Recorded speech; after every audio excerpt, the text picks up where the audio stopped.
Palavra da Verdade, com Hernandes Dias Lopes. Meus irmãos, nós vamos abrir a Palavra de Deus no Evangelho de Cristo, conforme o relato de Mateus, capítulo 24. Mateus, capítulo 24.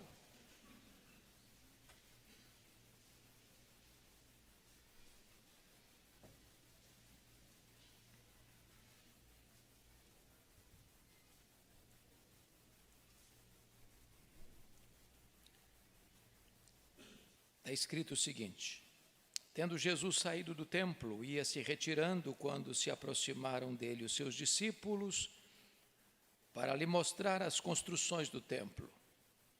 Ele, porém, lhes disse: não vedes tudo isto? Em verdade vos digo que não ficará aqui pedra sobre pedra que não seja derribada. No Monte das Oliveiras achava-se Jesus assentado, quando se aproximaram dele os discípulos em particular e lhe pediram: dize-nos quando sucederão estas coisas e que sinal haverá da tua vinda e da consumação do século. E ele lhes respondeu: vede que ninguém vos engane, porque virão muitos em meu nome dizendo eu sou o Cristo e enganarão a muitos. E certamente ouvireis falar de guerras e rumores de guerras. Vede, não vos assusteis, porque é necessário assim acontecer, mas ainda não é o fim. Porquanto se levantará nação contra nação, reino contra reino, e haverá fomes e terremotos em vários lugares. Porém, tudo isto é o princípio das dores. Então sereis atribulados e vos matarão. Sereis odiados de todas as nações por causa do meu nome. Nesse tempo, muitos hão de escandalizar, trair e odiar uns aos outros. Levantar-se-ão muitos falsos profetas e enganarão a muitos. E por se multiplicar a iniquidade, o amor se esfriará de quase todos. Aquele, porém, que perseverar até o fim, esse será salvo. E será pregado este evangelho do reino por todo o mundo, para testemunho a todas as nações, então virá o fim. Quando, pois, virdes o abominável da desolação, de que falou o profeta Daniel, no lugar santo, quem lê entenda, então os que estiverem na Judéia fujam para os montes. Quem estiver sobre o eirado não desça a tirar de casa alguma coisa. E quem estiver no campo não volte atrás para buscar a sua capa. Ai das que estiverem grávidas e das que amamentarem naqueles dias. Orai para que a vossa fuga não se dê no inverno, nem no sábado. Porque nesse tempo haverá grande tribulação, como desde o princípio do mundo até agora não tem havido nem haverá jamais. Não tivessem aqueles dias sido abreviados, ninguém seria salvo, mas por causa dos escolhidos, tais dias serão abreviados. Então, se alguém vos disser, eis aqui o Cristo, ou ei-lo ali, não acrediteis, porque surgirão falsos cristos e falsos profetas, operando grandes sinais e prodígios para enganar, se possível, os próprios eleitos. Vede que vos tenho predito, portanto, se vos disserem, eis que ele está no deserto, não saiais, ou ele no interior da casa, não acrediteis. Porque assim como o relâmpago sai do oriente e se mostra até no ocidente, assim há de ser a vinda do Filho do Homem. Onde estiver o cadáver, aí se ajuntarão os abutres. Logo em seguida, a tribulação daqueles dias, o sol escurecerá, a lua não dará sua claridade, as estrelas cairão do firmamento e os poderes dos céus serão abalados. Então aparecerá no céu o sinal do Filho do Homem. Todos os povos da terra se lamentarão e verão o Filho do Homem vindo sobre as nuvens do céu com poder e muita glória. E ele enviará os seus anjos com grande clangor de trombeta, os quais reunirão os seus escolhidos dos quatro ventos, de uma a outra extremidade dos céus. Aprendei, pois, a parábola da figueira. Quando já os seus ramos se renovam e as folhas brotam, sabeis que está próximo o verão. Assim também vós, quando virdes todas essas coisas, sabei que está próximo às portas. Em verdade vos digo que não passará esta geração sem que tudo isto aconteça. Passará o céu e a terra, porém as minhas palavras não passarão. Mas a respeito daquele dia e hora ninguém sabe, senão, nem os anjos dos céus, nem o Filho, senão o Pai. Pois assim como foi nos dias de Noé, também será a vinda do Filho do Homem. Porquanto, assim como nos dias anteriores ao dilúvio, comiam e bebiam, casavam e davam-se em casamento, até o dia em que Noé entrou na arca, e não o perceberam, senão quando veio o dilúvio e os levou a todos, assim será também a vinda do Filho do Homem. Então 2 estarão no campo, um será tomado e deixado o outro. 2 estarão trabalhando num moinho, uma será tomada e deixada a outra. Portanto, vigiai, porque não sabeis em que dia vem o vosso Senhor. Mas considerai isto: se o pai de família soubesse a que hora viria o ladrão, vigiaria e não deixaria que fosse arrombada a sua casa. Por isso, ficai também vós apercebidos, porque a hora em que não cuidais, o Filho do Homem virá. Quem é, pois, o servo fiel e prudente, a quem o Senhor confiou os seus conservos para dar-lhes o sustento a seu tempo? Bem-aventurado aquele servo a quem o seu Senhor, quando vier, achar fazendo assim. Em verdade vos digo que lhe confiará todos os seus bens. Mas se aquele servo, sendo mau, disser consigo mesmo: meu senhor demora-se, e passar a espancar os seus companheiros, e a comer e beber com ébrios, virá o senhor daquele servo em dia em que não espera, e em hora que não sabe, e castigá-lo-á, lançando-lhe a sorte com os hipócritas. Ali haverá choro e ranger de dentes. Meus amados, eu gostaria de tratar com vocês nesta noite sobre os sinais da segunda vinda de Cristo. A segunda vinda de Cristo é a gloriosa doutrina da esperança cristã. Esta doutrina é a acrópole da fé cristã. É o ponto mais alto, culminante da nossa fé. Muitas pessoas negam que Jesus voltará. Outras pessoas beiram a loucura, marcando a data para ele voltar. Outros vivem até acreditando que ele volte, mas uma conduta, um comportamento que é incompatível com essa expectativa. A segunda vinda de Cristo é necessária para que a história tenha uma consumação. Alguns ideólogos pensam que a história está à deriva, que a história caminha sem freios, como um caminhão ladeira abaixo. Outros acham que a história é uma tragédia, sem rumo, sem esperança, como um universo fechado, sem janelas, sem qualquer perspectiva. Outros acham que a história está dando voltas. O que é, o que foi, e o que é, também é o que será. Nada vai mudar. As coisas estão rodopiando, sem rumo, sem direção. Porém, nós cremos que a história não está à deriva. Que a história é teleológica, ela caminha para um telos, para um fim, para uma consumação. E nessa consumação, a vitória retumbante é de Cristo e da sua igreja. A história está sendo levada para esse momento apoteótico, quando o Senhor Jesus Cristo virá e colocará todos os seus inimigos debaixo dos seus pés e julgará as nações.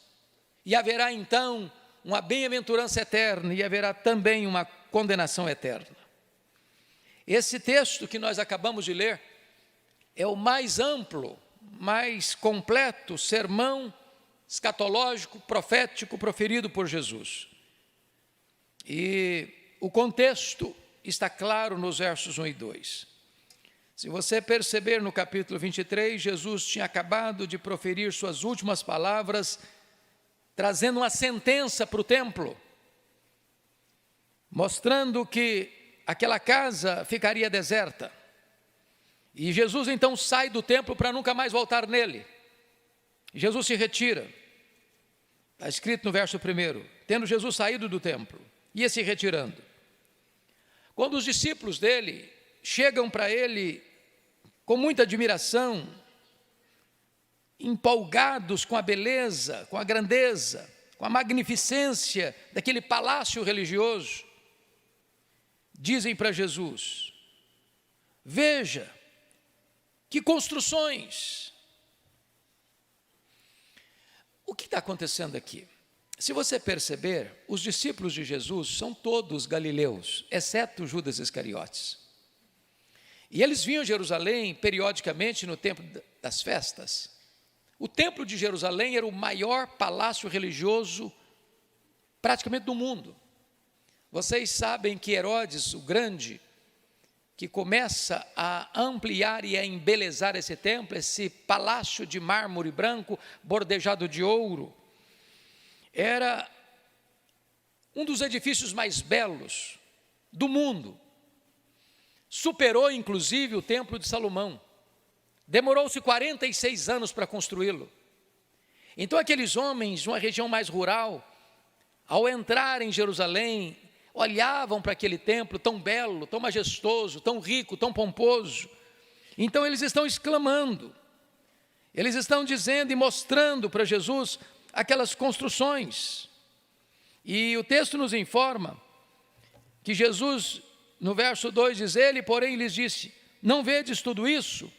Em verdade vos digo que não ficará aqui pedra sobre pedra que não seja derribada.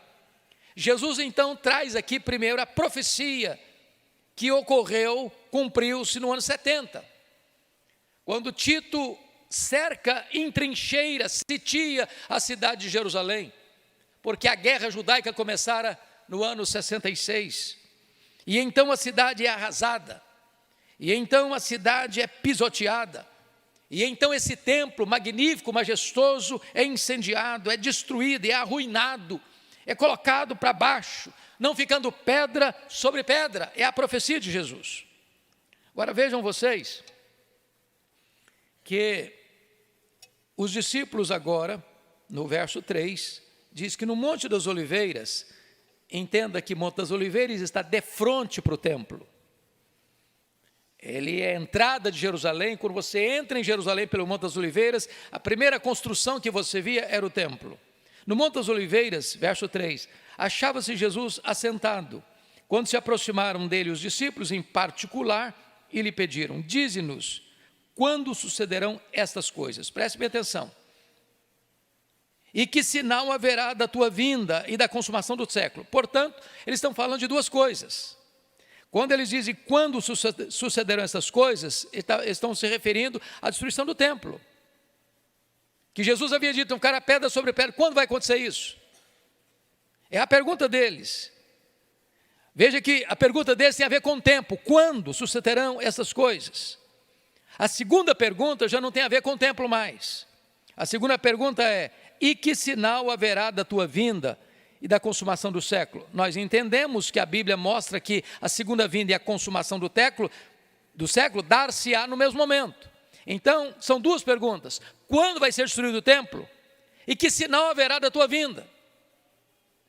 Como é que nós podemos saber?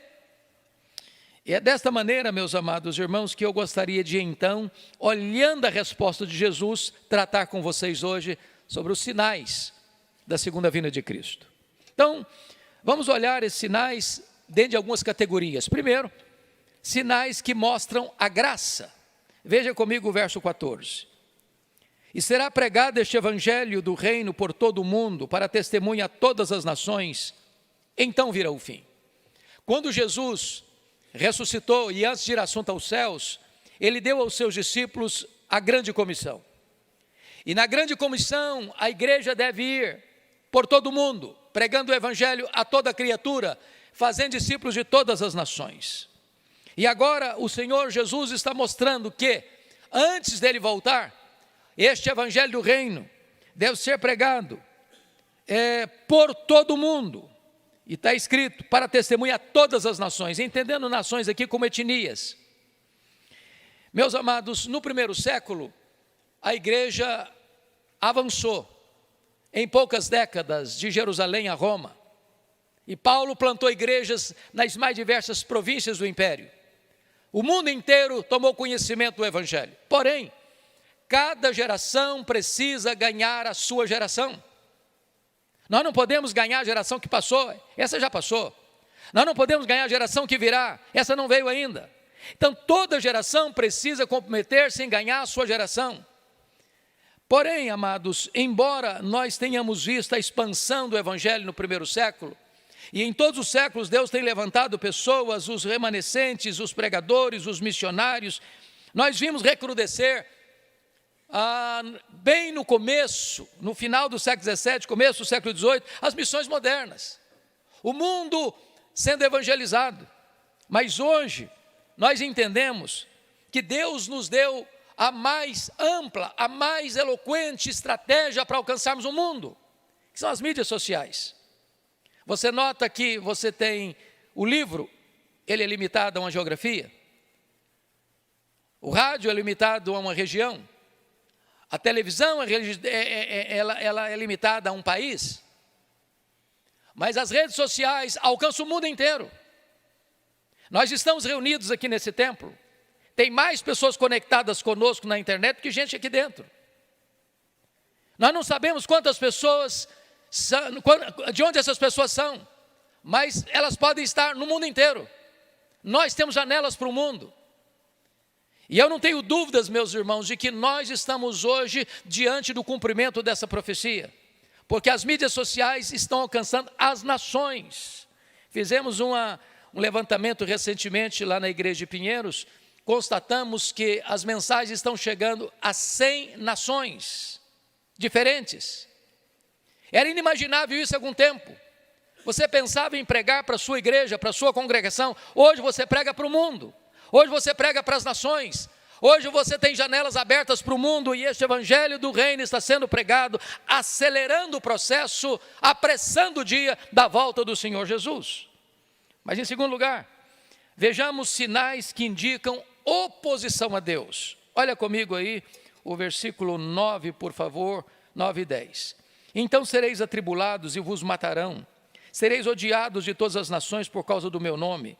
Nesse tempo muitos hão de se escandalizar, trair e odiar uns aos outros. Agora olha os versos 21 e 22. Porque nesse tempo haverá grande tribulação, como desde o princípio do mundo até agora não tem havido, nem haverá jamais. Não tivessem aqueles dias sido abreviados, ninguém seria salvo, mas por causa dos escolhidos, tais dias serão abreviados. Então aqui é a grande tribulação, é a perseguição religiosa. A igreja é perseguida não porque pratica crimes, ela é perseguida por causa do nome de Jesus. O mundo sempre odiou Jesus. O mundo nunca foi parceiro da igreja, porque a igreja é o corpo de Cristo. Então, o que é muito importante você entender como sinal da segunda vinda, é que na medida que os anos vão passando, você se lembra que no primeiro século, os imperadores romanos de Nero, quando o incêndio de Roma ocorreu em 17 de julho do ano 64, até chegar o período em que a paz foi estabelecida, milhões de cristãos, milhares e milhares de cristãos foram mortos. Mortos crucificados, mortos queimados, mortos jogados das arenas. Mas se você olhar agora, mais recentemente, foi no século XX que aconteceu o maior número de cristãos assassinados. Assassinados pelo nazismo, assassinados pelo fascismo, assassinados pelo comunismo, assassinados pelas religiões radicais. E hoje, mais do que nunca, o povo de Deus está sendo perseguido fisicamente, perseguido com prisões, perseguido com fuzilamentos, perseguidos ideologicamente, perseguidos em todos os setores, cumprindo a profecia do Senhor Jesus. A igreja está sendo odiada por causa do nome de Jesus. Mas em segundo lugar, outro sinal que indica oposição a Deus é a apostasia. Olha comigo os versos 4 e 5, por favor. E ele lhes respondeu: vede que ninguém vos engane, porque virão muitos em meu nome, dizendo eu sou Cristo, e enganarão a muitos. Se você perceber do verso 24, porque surgirão falsos cristos e falsos profetas, operando grandes sinais e prodígios para enganar, se possível, os próprios eleitos. E o que você tem visto no mapa religioso do mundo? Surgem 5 novas religiões por dia hoje. Você tem religiões milenares, que se afastaram da verdade. Hoje você tem, por exemplo, o islamismo, que é a maior religião numérica do mundo, ultrapassando o catolicismo romano. Você tem religiões seculares, budismo, shintoísmo, hinduísmo e tantas outras. Mas hoje você tem seitas e mais seitas que vão surgindo a cada momento, cada uma com as suas doutrinas, cada um com seus ensinamentos, fugindo completamente ou parcialmente, que torna-se a mesma coisa, ou talvez até mais sedutor e mais perigoso, afastando as pessoas da verdade. E esse panorama do crescimento das falsas doutrinas, de falsos profetas, de falsos mestres, de falsos cristos, de falsas doutrinas, de falsas igrejas, de falsos crentes, é um sinal eloquente da volta do Senhor Jesus Cristo. Mas tem mais. A depravação moral, confira comigo o versículo 12. E por se multiplicar a iniquidade, o amor se esfriará de quase todos. Veja você que a iniquidade, ela não só cresce, ela se multiplica. E o que é o mundo de hoje? Da ditadura do relativismo, onde não há apenas uma tolerância do erro, mas uma promoção dele. E mais, uma inversão de valores. Nas palavras do profeta Isaías, chamam luz de trevas, chamam treva de luz, chamam o doce de amargo, o amargo de doce. É uma sociedade que não tolera absolutos, é uma sociedade que não aceita regras, é uma sociedade que pavimenta o caminho do homem da iniquidade. E o que é o homem da iniquidade? Na língua grega é anomos, e anomos é o homem sem lei. Ele vem nessa esteira da ditadura do relativismo, exatamente a multiplicação da iniquidade. Aquilo que era vergonhoso agora é aplaudido, aquilo que era proibido agora é aprovado e aplaudido, aquilo que era opróbrio agora é honra, aquilo que era totalmente vergonhoso agora é incentivado à luz do sol. Sinal eloquente da segunda vinda de Cristo. Mas veja comigo, versículo 15, a própria figura do anticristo. Quando, pois, virdes o abominável da desolação de que falou o profeta Daniel, no lugar santo, quem lê entenda. E o abominável da desolação, aqui, meus amados irmãos, é exatamente o anticristo. E se vocês perceberem que a agenda global, a agenda mundial, não só no Brasil, não só na América Latina, não só na América do Norte, não só na Europa, não só na Ásia. O mundo inteiro tem essa agenda hoje que está muito alinhada, se você ler com muita atenção, com essa plataforma de um ditador mundial que vem não tolerando absolutos, que é o homem da iniquidade. E nós precisamos nos acautelar. E aqui o Senhor Jesus Cristo vai misturar, ajuntar na resposta dele, contemplando as duas perguntas dos discípulos, porque a pergunta dos discípulos a pergunta foi dupla. Quando sucederão essas coisas? Ou seja, quando sucederá a destruição de Jerusalém, a destruição do templo? E daí a segunda pergunta: que sinal haverá da tua vinda e da consumação do século? Então, na mesma medida que Jesus introduz a figura do anticristo, que é o abominável da desolação, de que falou o profeta Daniel, ele vai ilustrar isso com a destruição de Jerusalém. Veja aí você. Então os que estiverem versículo 16, então os que estiverem na Judéia fujam para os montes, quem estiver sobre o eirado, não desça para tirar da casa coisa alguma. Quem estiver no campo, não volte atrás para buscar a sua capa. Ai das que estiverem grávidas e das que amamentarem naqueles dias. Orai para que a vossa fuga não se dê no inverno nem no sábado. O que ele está dizendo? É claro que ele está descrevendo aqui o cerco e a tomada de Jerusalém no ano 70. Por quê? Se você perceber, as pessoas que estavam dentro da cidade não podiam sair. Quem estava fora seria uma loucura, e lá dentro da cidade estava sendo tomada, a cidade era amuralhada. Então ele está dizendo que é um momento de urgência, que não dá para você ficar pensando em bens materiais, em salvar alguma coisa, algum objeto da sua vida, da sua indumentária ou dos seus adornos. Deixa lá, a cidade vai ser destruída. Por que ele diz, vocês devem orar? Ai das que estiverem grávidas, ai das que amamentarem. Orai para que não dê nem no inverno nem no sábado. Porque no inverno, Jerusalém chega abaixo de zero. E na época não tinham as botas tão preparadas para o inverno como você tem hoje. Então você não consegue caminhar rapidamente no inverno naquele período. Uma mulher grávida não consegue correr. Uma mulher que está amamentando não consegue correr. Se você percebeu, quando a Jerusalém foi tomada no ano 70, 3.000 judeus fugiram correndo e conseguiram chegar na fortaleza de Massada, às margens do Mar Morto. Então ele está tratando aqui de duas matérias. Ele está falando, ilustrando aqui com a tomada de Jerusalém, com a chegada do anticristo. Mas agora, vamos ver em terceiro lugar sinais que indicam o juízo divino. Veja você comigo os versos 6 e 7. E certamente ouvireis falar de guerras e rumores de guerras.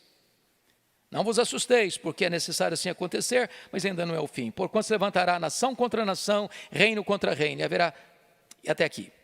Nós estamos falando agora de guerras. O mundo sempre foi manchado de sangue pelas guerras. Desde a primeira guerra que aconteceu dentro de uma casa, dentro de uma família, quando Caim mata Abel. Arnold Toynbee disse que a história da humanidade é a história das guerras. Mas o que importa observar é o recrudescimento, é o crescimento do sinal que aponta para a segunda vinda. E aí você chega no século XX, o apogeu do humanismo, e você encontra duas sangrentas guerras mundiais. 1914, 1918, Primeira Guerra, mais de 30 milhões de pessoas trucidadas. Segunda Guerra, 1939, 1945, mais de 60 milhões de pessoas trucidadas. Aí você encontra o comunismo ateu, 1917, que matou mais de 30 milhões de pessoas. Aí você vai para a China, Mao Tse-tung, mais de 60 milhões de pessoas. E você começa a perceber que as guerras truculentas, sanguinárias, perversas, nunca cessaram.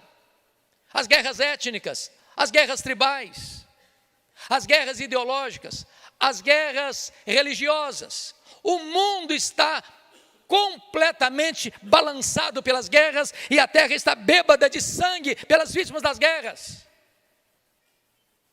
E o Senhor Jesus Cristo alertou-nos de que isso aconteceria, com mais volume, com mais intensidade. Mas notem vocês que haveria terremotos, versículo 7, e haverá fomes e terremotos em vários lugares. É claro que os terremotos, os abalos sísmicos sempre aconteceram, mas se você fizer um apanhado, um relatório, uma investigação dos abalos sísmicos e dos terremotos do século XX para cá, ultrapassam o dos outros séculos. A Terra está tremendo. As colunas do universo ou do nosso planeta estão abalados. Isso é uma prova, isso é um sinal eloquente de que o Senhor Jesus breve voltará. E ele trata aqui da questão das fomes, e Lucas, nesse mesmo texto do sermão profético, Lucas 21:11, fala não só de fomes, mas também de epidemias. E aí você vai perceber que a história sempre foi marcada por epidemias, de doenças endêmicas, ou até pandêmicas, né? A varíola, a febre amarela, que no século XIX matou tanta gente, inclusive o nosso missionário pioneiro, Ashbel Green Simon, aos 34 anos de idade. Você tem epidemias terríveis na história, como a peste negra na Europa, que dizimou um terço da Europa. Você tem a febre espanhola, que foi tão letal no começo desse século passado. Mas agora, em março de 2020, você tem uma epidemia que ganha o título de pandemia, porque embora não fosse tão letal como outras, mas dizimou mais de 6 milhões de pessoas e alcançou as nações da terra, abalando o poder político, econômico e científico da história.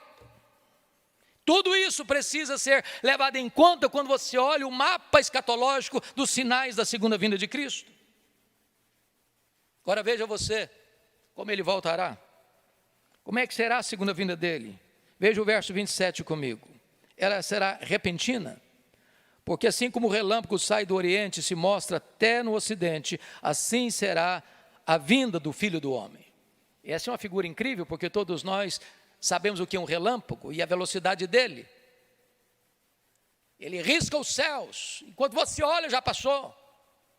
O apóstolo Paulo, interpretando essa celeridade da segunda vinda, diz que vai ser num átomo, num momento, num abrir e fechar de olhos. E a palavra momento no grego lá é a palavra átomos, de onde vem a nossa palavra átomo. É a mesma palavra usada para o piscar, abrir e fechar de olhos, ou como faiscar de uma estrela, ou como dardejar da cauda de um peixe. Vai ser com essa rapidez que Jesus voltará. Mas em segundo lugar, essa vinda será gloriosa. Olha o verso 30 comigo. Então aparecerá no céu o sinal do Filho do Homem. Todos os povos da terra se lamentarão e verão o Filho do Homem vindo sobre as nuvens com poder e muita glória. Notem vocês que na primeira vinda de Jesus, ele veio de forma humilde. Ele nasceu de uma virgem, pobre. Ao ser enfaixado em panos, ele foi deitado num coxo de animal. Manjedoura, vem de mangiare, o lugar onde os animais comem. Ele não tinha onde reclinar a cabeça. Ele precisou de um animal emprestado para entrar em Jerusalém. Ele precisou de um túmulo emprestado para ser sepultado. Ele mesmo disse: aprendei de mim, porque sou manso e humilde de coração. Mas ele virá de uma forma gloriosa, cavalgando as nuvens, com grande poder, com grande majestade. E diz a Escritura que ele vai colocar todos os seus inimigos debaixo dos seus pés, e ele vai se assentar no trono e julgar as nações. Por isso, a sua segunda vinda será também absolutamente vitoriosa, conforme está escrito no verso 31. E ele enviará os seus anjos com grande clangor de trombeta, os quais reunirão os seus escolhidos dos quatro ventos, de uma a outra extremidade dos céus. Em outras palavras, ele não vai perder nenhum de seus escolhidos. Nenhum vai ficar para fora, nenhum vai ficar para trás. Todos eles serão recolhidos pelos anjos de Deus, porque a causa dele é absolutamente vitoriosa. Mas notem, meus amados irmãos, se isto é verdade, e então, esse texto nos leva para a nossa conclusão, que é a necessidade da preparação para a segunda vinda de Cristo. E a primeira coisa que eu quero chamar a sua atenção é que a segunda vinda de Cristo será precedida por avisos claros. Olha o verso 32 e 33. Aprendei, pois, a parábola da figueira. Quando já os seus ramos se renovam e as folhas brotam, sabeis que está próximo o verão. É óbvio. A primavera é sucedida pelo verão. E vocês sabem que a figueira, antes desse momento, ela está completamente desprovida dos seus ramos, dos seus brotos, das suas folhas. E o Senhor está dizendo o seguinte: olha para a natureza, olha para a figueira, esta árvore bonita que dá figo. Quando já os seus ramos se renovam e as folhas brotam, é primavera. E quando a primavera chega, você sabe que está chegando o verão. A primavera é sucedida pelo verão. E aí Jesus aplica esse fenômeno aí do mundo da agricultura. Assim também vós, quando virdes todas essas coisas, sabei que está próximo às portas. Que coisas? Que coisas? Exatamente os sinais que aqui foram apontados. A pregação do Evangelho, a perseguição religiosa, o aumento da iniquidade, as guerras, as fomes, as epidemias, o levantamento do homem da iniquidade, a pavimentação do seu caminho. Olha o mapa, olha o que está acontecendo, abra os seus olhos, veja o cenário. Mas, depois que mostra que ela será precedida por avisos claros, Jesus deixa claro que essa vinda será imprevisível, porque o verso 36 diz assim: mas a respeito daquele dia e hora ninguém sabe, nem os anjos do céu, nem o Filho, senão o Pai. O que Jesus está alertando aqui é que algumas pessoas, com uma espécie de mapa escatológico nas mãos, ousam insensatamente marcar datas. E todos aqueles que marcaram datas para a volta de Jesus caíram em opróbrio, em vergonha, porque não consideraram o alerta de Jesus. Esse dia é da economia do Pai. Esse dia ninguém tem controle sobre ele a não ser o Pai. Ele é imprevisível para nós. Mas mais do que isso, a segunda vinda, além de ser precedida por aviso imprevisível, ela é inesperada. Olha comigo o verso 37 a 39.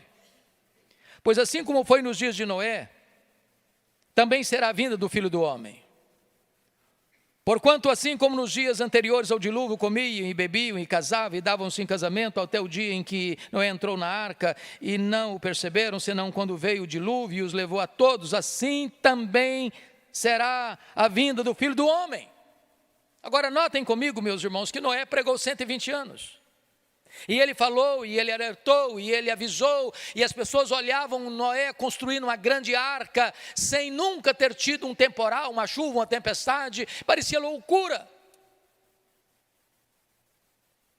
E o texto diz que essas pessoas tocaram a vida, comiam, bebiam, casavam e davam-se em casamento. E eu pergunto a vocês, que mal há nisso? Que pecado há nisso? Comer, beber, casar e dar em casamento. Nenhum mal, nenhum mal. O problema da sociedade hoje não é só que as pessoas estão indo celeremente rumo à iniquidade, à perversão, à violência, à apostasia, ao ateísmo. Isso é fato. Mas pense naqueles que vivem uma vida regrada. São bons chefes de família, são boas donas de casa, são bons pais, boas mães, bons profissionais, bons trabalhadores, honrados, pessoas religiosas, pessoas de bem, que estão aí comprando, vendendo, ganhando dinheiro, investindo, casando os filhos, investindo no futuro. Tudo isso é aplaudido, tudo isso é legítimo, tudo isso é lícito, tudo isso é bom. Qual o problema então? O problema é que essa sociedade secularizada faz tudo isso, mas coloca Deus na lateral. Deus não entra na vida delas, Deus não conta para a vida delas. Elas vivem a vida para elas, pensando nelas, não levam em consideração Deus. Assim viveu aquela geração antediluviana, até que veio o dilúvio. E esse dia será repentino. Não dá para preparar de última hora, não tem segunda chamada, não tem segundo tempo. Não tem oportunidade depois que ele voltar. Mas notem vocês que essa segunda vinda, ela será para juízo. Confira comigo os versos 40 e 41, que é um texto muito usado para uma interpretação equivocada do ensino de Jesus. Notem aí versos 40 e 41. Então 2 estarão no campo, um será tomado e deixado o outro. 2 estarão trabalhando num moinho, uma será tomada e deixada a outra.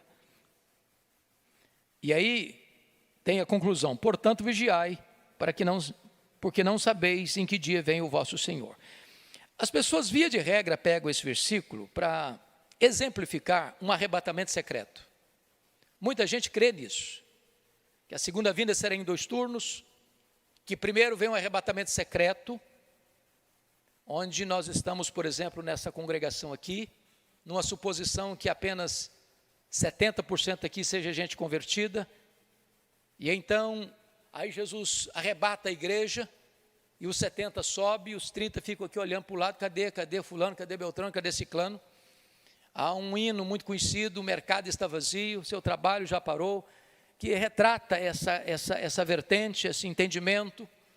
E aí eu imagine você está num avião, a 3.000 metros, e de repente o piloto é crente e é arrebatado e o avião fica desgovernado. Então são cenas de terror que as pessoas ensinam que arrebatamento vai ser secreto, e então depois de uma grande tribulação de 7 anos e tal, e aí tem toda a perseguição, o anticristo faz aquela confusão toda, e só depois de 7 anos que Jesus vem visivelmente. A Bíblia não ensina isso. Com todo respeito àqueles que subscrevem essa linha de raciocínio, de interpretação, entendemos que ela não tem qualquer fundamentação nas Escrituras. Aliás, quando a Bíblia fala de arrebatamento, lá em 1 Tessalonicenses 4, 13 a 18, é no contexto da segunda vinda. A segunda vinda é única, ela é pessoal, ela é visível, ela é audível, ela é repentina, ela é inesperada, ela é inescapável, ela é vitoriosa, ela é gloriosa. Quando Jesus voltar, as cortinas da história se fecharão. Quando Jesus voltar, as prudentes entrarão nas bodas e a porta será fechada. Não tem mais segunda chance, não tem mais possibilidade de salvação. Jesus voltou, acabou. A história fecha as suas cortinas, aí é juízo. Ele vem e assenta no trono para julgar as nações. Uns serão levados para a bem-aventurança eterna, outros serão levados para a condenação eterna. Então, quando esse texto diz que uma será tomada e deixada a outra, 2 estarão no campo, um será tomado e deixado o outro, 2 estarão trabalhando no moinho, uma será tomada e deixada a outra, não é no sentido de que um é arrebatado secretamente, o outro fica. Não. Um é levado no sentido de ser recolhido, conforme já foi bem colocado aqui no versículo 31. E enviará os seus anjos com grande clangor de trombetas, os quais reunirão seus escolhidos dos 4 ventos, de uma a outra extremidade dos céus, e o outro será deixado para juízo, para condenação. Porque a ordem é essa, não existe 2 diferentes, ou outras possibilidades, só existem 2. Ou alguém aí de escutar, vinde bendito meu Pai, entrai na posse do reino que vos está preparado desde a fundação do mundo, ou escutar, apartai-vos de mim, malditos, para o fogo eterno, preparado para o diabo e seus anjos. Um é levado para o seio de Abraão, para o céu, para a Nova Jerusalém, para a cidade santa, para a bem-aventurança eterna. O outro será levado para as trevas exteriores, ali haverá choro e ranger de dentes. É esta a fala do Senhor Jesus sobre o juízo. Por isso, o Senhor termina esse discurso mostrando a necessidade de vigilância. Confira comigo os versos 42 a 44. Portanto, ele está aplicando: vigiai, porque não sabeis em que dia vem o vosso Senhor. Mas considerai isto: se o pai de família soubesse a que hora viria o ladrão, vigiaria e não deixaria que fosse arrombada a sua casa. Por isso, ficai também vós apercebidos, porque a hora em que não cuidais, o Filho do Homem virá. Sabe o que Jesus está dizendo aqui? A segunda vinda não será um dia óbvio. Não será. Não é aquele dia, hoje Jesus vai voltar. Os sinais são tão claros que ele vai voltar. Você bota uma roupa branca, sobe para um alto monte, para você ser levantado mesmo. Não vai ser assim não. Vai ser um dia comum. Você vai levantar, levar filho para a escola, pegar filho na escola, você vai levantar, ir para o seu trabalho, voltar do seu trabalho, você vai levantar para passear, para viajar, para conferência, para lazer, você vai levantar, tomar café, talvez até falar mal dos outros, espero que você não faça isso, essas agendas todas. E ele vem, numa hora que ninguém espera, repentinamente, inescapavelmente. Então vigie. E aí Jesus conclui com a ilustração da parábola do bom servo e do mau servo. O que é o servo fiel e prudente? O Senhor confia a ele os seus conservos, para dar a ele sustento a seu tempo. E aí o Senhor, quando vem, encontra aquele servo fazendo exatamente o que ele devia ter feito mesmo, que foi encarregado para fazer. E porque o servo é fiel, quando ele vem, ele confia mais bens ainda. O Senhor vem trazendo o seu galardão. Ele é o supremo pastor que vem para galardoar o seu povo. Você já imaginou o que é o galardão? O que ele preparou para você? De você ter um corpo glorificado? De você não ter mais choro, você não ter mais lágrima, não ter mais dor, não ter mais sofrimento, não ter mais tristeza, não ter mais defeito físico, não ter mais cansaço, não ter mais velhice, não ter mais preocupação, não ter mais ansiedade, não ter mais pecado. Você está para sempre na presença dele. É isso que ele preparou para você. Agora, a outra cena, versículo 48. Mas aquele servo, sendo mau, disser consigo mesmo: meu senhor demora-se, passar a espancar os seus companheiros e a comer e a beber com ébrios. Virá o senhor daquele servo em dia em que não espera e em hora que não sabe, e castigá-lo-á, lançando-lhe a sorte com os hipócritas, e ali haverá choro e ranger de dentes. Então hoje o Senhor Jesus está dizendo para você uma coisa: você vai ter que fazer uma escolha, uma opção, tomar uma decisão. Que tipo de servo você é? Servo leal? prudente, obediente, que obedece o que ele manda, para que quando ele chegar você receba a recompensa? Ou você diz, não, ele vai voltar não, e vai demorar muito, deixa eu viver minha vida, do meu jeito, ao meu gosto, e não se preparar, e esse dia pegar você de surpresa, e aí não haverá mais chance, você ser lançado junto com os hipócritas, para um lugar onde não haverá mais chance de você sair, porque ali só haverá choro e ranger de dentes. Qual é a sua escolha? Qual é a sua decisão? O dia é hoje, a hora é agora.